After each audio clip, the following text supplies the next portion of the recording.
Well, with the new year upon us, so are the new heights of average daily subsidy achieved across the sector. Now, that's thanks to the additional $2.1 billion that is being applied through the ENAC model from December.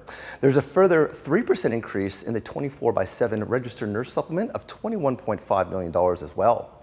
Now, December saw the industry ADS jump up over $11 to $267.43. Daily rates which would have seemed unimaginable over a year ago. However, providers now need to start putting their attention to resourcing to the 215-minute national average mandate, which comes into effect on October 1st. Now, the lead standout was the specialized homeless facility types, which notched up over $15 a day in average daily subsidy across the December period. Now, total claimant activity fell during the holiday period of December, which is typical for this time of year.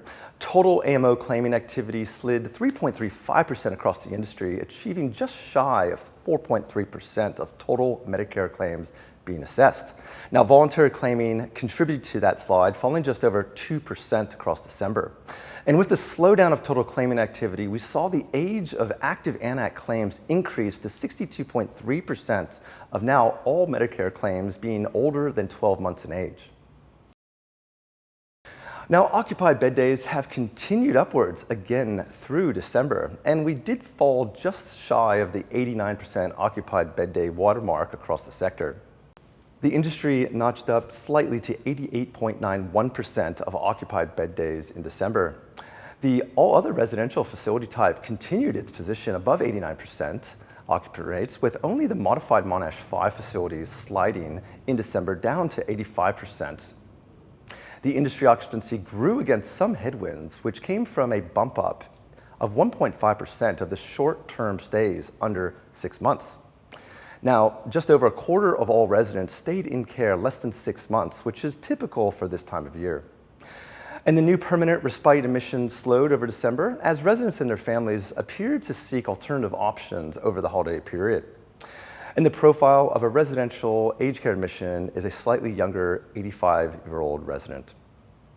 Now, to provide a bit of an insight around the accommodation area, we've seen since April of the previous year, coinciding with the initiation of interest rate hikes by the Federal Reserve, we have observed the NPIR mirroring this upward trend. Now, this current cash rate set by the Federal Reserve stands at 4.35%, while the NPIR has surged to 8.38%.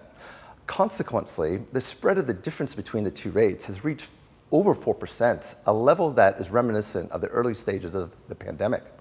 Now, this widening gap of the elevated NPR rate presents an additional opportunity for providers to generate operational cash flows through their daily accommodation payments from consumers.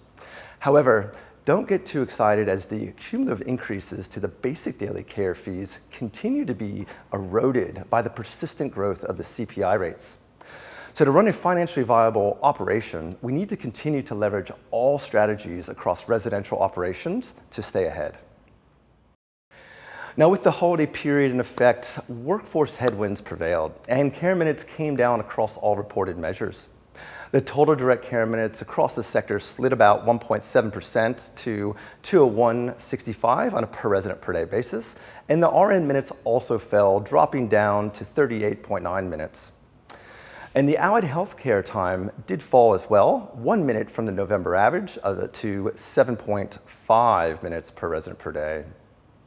Now, with only 10 months to go before the national industry average moves from 200 minutes to 215 minutes, providers will certainly be searching for staff to address this gap.